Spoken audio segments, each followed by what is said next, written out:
Well, I'm out here waiting for my boss to come pick me up. He's a cool dude. He's a cool dude. I respect him. He's got his shit together, sort of. Anyways, he's cool. He's cool. I'm not sure what we're doing today. I think we're gonna be building a fence on someone's property. I think. Not sure. But it's cold. It's currently 27 degrees. When I got up this morning to feed my chickens and start my car, it was like 22 degrees. I don't think it's going to get much warmer. But I like it. I love it. You know, as you guys saw in my story, you know, having a little bit of fun this morning. Got to keep the spirits up. After all, we are in Sagittarius season, and one thing that Sagittarius knows how to do is fucking party. Sagittarius knows how to have a good time, even during the darkest of times. I know a handful of Sagittarius people that are so wonderful and amazing in that spirit. You know,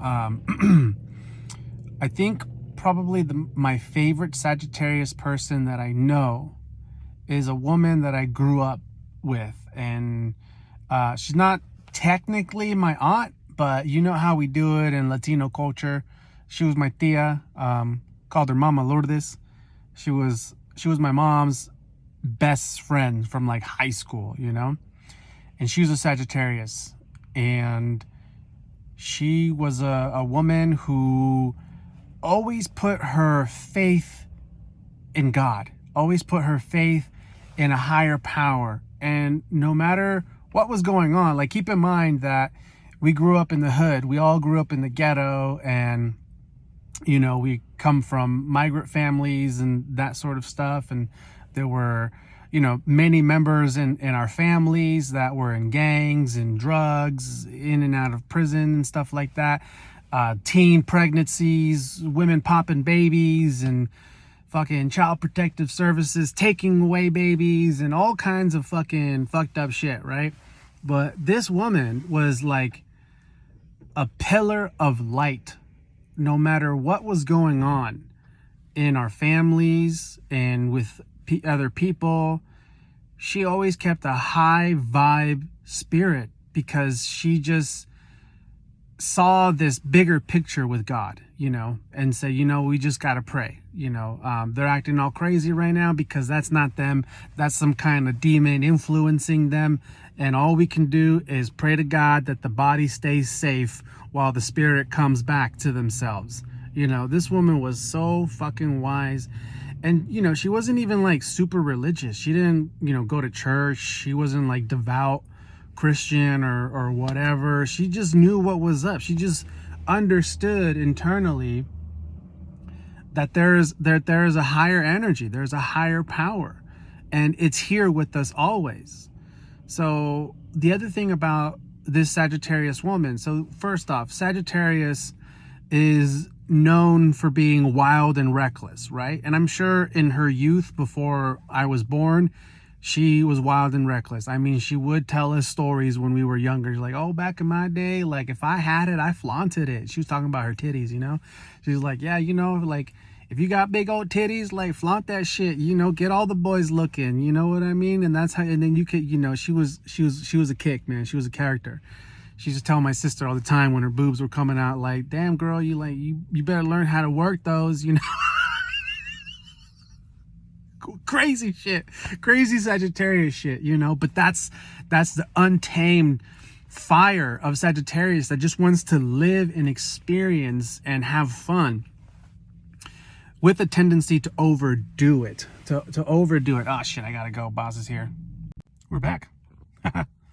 Off work already. That was a pretty easy day. Just had to climb some roofs, clear some gutters, blow some leaves. That's it. I mean, it was sketchy. It's fucking sketchy climbing roofs. I don't like being on roofs. I'll just be fucking real with you. But anyways, yeah, you know, Sagittarius energy does have a tendency to overdo a good thing. This person that I'm talking about, would like to overdo good things every so often. But the main reason why I wanted to bring this person up from my life is because, you know, I grew up watching them always having this embodiment of their faith that everything was being taken care of for them, even if they didn't have all the details figured out.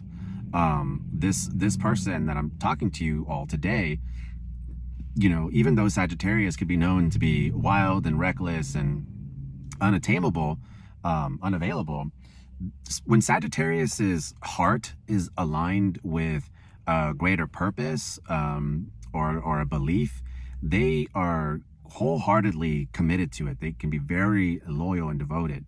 And so this figure that was in my life, she took care of a lot of children and adopted children while already having several of her own. And the situations would always be that, this child's father was some crazy unavailable gangbanger. No one knows where he is or who he is. And now the mother is fucking acting all crazy on drugs again. And it's either I take this kid in or this kid gets lost in fucking CPS or whatever. She'd take the kid in and she wouldn't get lost in the details of overthinking, okay, how am I going to do this? Where is the money going to come from?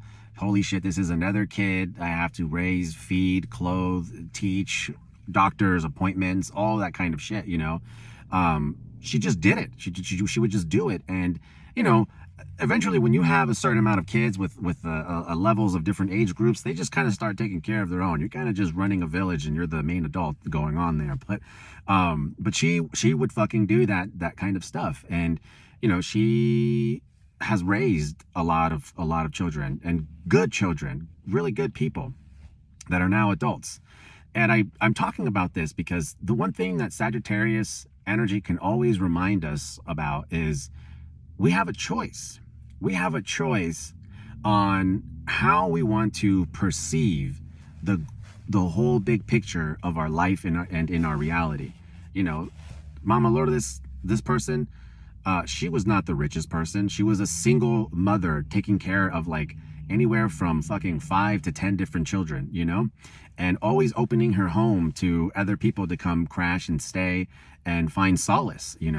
My family lived with her for a moment when we got evicted from our apartment and all this stuff, so we have a choice on our attitude and our demeanor, and never, even though she wasn't the richest person or whatever, I never ever saw her freak out or panic or spiral into this depression or deal with anxiety of like, oh my God, how am I going to provide? Oh my God, what's going to happen? Oh my God, this and that. I have no memory of ever seeing her flip out or doubt. I never seen her fucking doubt. She always chose to believe. I don't even work. God works in mysterious ways. I believe in miracles. Everything's got my back. I don't know how I'm gonna pay this bill right now or tomorrow or whatever, but it's okay. I'm gonna work it. I'm gonna figure it out, And she was a hustler. She would fucking do her thing. And so I think it's really important right now with the transits, being that this full moon in Gemini just passed, and now the moon is in Cancer and it trines Saturn, and soon it's going to trine Neptune. And how busy Mercury has been. Mercury is making a semi-sextile to Pluto, making the square to Neptune, and last night was directly opposed to the moon in Gemini, and Mercury is also making a sextile to Venus in the South Node in Libra, and also a trine to the North Node in Aries. With Mercury being so busy communicating to all of these planets, I think what's really important with all of this is we remember that we can make a choice in how we want to experience this reality. So if you got things going on in your life, or if you're looking at the big picture of the world of like, the Illuminati and the Freemasons and all the fucking agendas and the wars going on and everybody fucking bitching and debating about all this stuff when really all the shit is being controlled by an elite few and blah, blah, blah, blah. And so it's like, because what happens is we get so filled up with information and truth about what is really going on in the world, that it kind of turns us into really bitchy people, right? Am I right? Like, has all this truth changed you in any way? You know what I'm saying? Like, has all this information changed you in how you emotionally feel in this world? Has it changed your direction? Have you felt a little lost in how to make decisions of like, where do I put my money in? What am I going to do? Because is the world just going to collapse? You know, so many of us have been sort of paralyzed, coming into greater realizations of what exactly is going on in this distorted matrix, you know? And I think this time of year, this season, with Neptune soon getting ready to go direct, it's, you know, I feel like we're going through this process of remembering, like, you know, we can choose. We have a power of choosing to embody an absolute certainty in your faith, in your belief in a higher order, in a higher power that's got your back. And all you have to do is keep on following your heart, keep being in alignment with your heart. And if you see yourself getting too caught up in the details in your minds of the hows and the what and the ifs, like, just have a little bit of fun. Have a little bit of fun, you know, like maybe get a bottle of tequila. Oh, did I say tequila? Is that an alcohol? And is alcohol really an entity called alcohol or whatever from Arabic languages? Am I going to become demonically possessed if I have a couple shots of tequila? You know, you see what I'm saying? This is where we're at right now. And yeah, that's true. Like, alcohol, spirits, you know, and if you got shit going on, like, I've been there, I've gone blacked out and felt negative energies come into me and fucking like have me act all stupid and stuff. But is that always the case? I don't think so. You get what I'm saying? And Sagittarius doesn't fucking care. You can tell Sagittarius, oh, you don't want to take that shot because, you know, spirits, and, you know, Sagittarius is like, bitch, I don't fucking care. I'm fucking partying. I'm having a good time, you know, like, try to possess me. I got God, you know, ain't nobody can penetrate this. That's the energy of Sagittarius, you know. Sagittarius is far more than being wild and reckless. Sagittarius wants to experience all that the world has to offer. And it doesn't want to spend too much time in a low vibration. So like I was saying a couple weeks ago, the shift from Scorpio season into Sagittarius season is one of the most dramatic shifts that we can go through, because we go from Scorpio, which comes from this deep, unconscious, shadow underworld nature that has to do with certain taboos and secrets and fears. So before we can go into Sagittarius season, we have to move through Scorpio season, where we have to deal with certain fears, certain psychological patterning within our brain, where we unconsciously seek to control and manipulate things and all sorts of, you know, scorpionic shit, you know. So we go from Scorpio energy of like, death and intensity and like, I have secrets and like, I feel all this sexual energy and I don't know what to do with it, to then going into Sagittarius season, it's like, man, I just want to fucking party. You know, maybe make some music, throw a concert. I want to see all my friends party with me, taking shots, and, you know, like, I want to have a good time. Like, can we have a good time? Where's Mount Olympus? I want to party with Daddy Zeus and all the other gods. Like, that's Sagittarius energy right there. So take that however way you want. I really had no true direction in what I wanted to say in this video. I just wanted to fucking talk a lot and share my thoughts as I was remembering this prominent figure in my life growing up who I now have no connection with anymore. You know, Sagittarius, I love you guys. I love you, Sagittariuses. You know, I had a Sagittarius roommate, and for him, it was like party all the time. He worked really fucking hard. He worked in flooring and other kind of construction shit. He would work his ass off all day, get off work, take a massive shit, do a line of coke, and then go to a club and fucking DJ, and then get home and sleep only a couple hours and do the same fucking thing. And the dude was like always getting laid, always partying, always meeting cool people. And I'm like, man, I can't keep up with you, man. I can maybe do that with you like one day of the week, but like, you're fucking flying, man.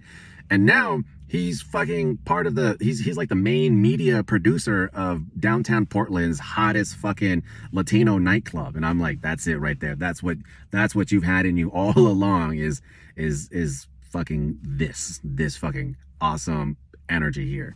But of course, to every sign, to everything, there are the negative qualities as well, but I don't want to go into that right now. Anyways, I'm off work. Gotta go home. Peace.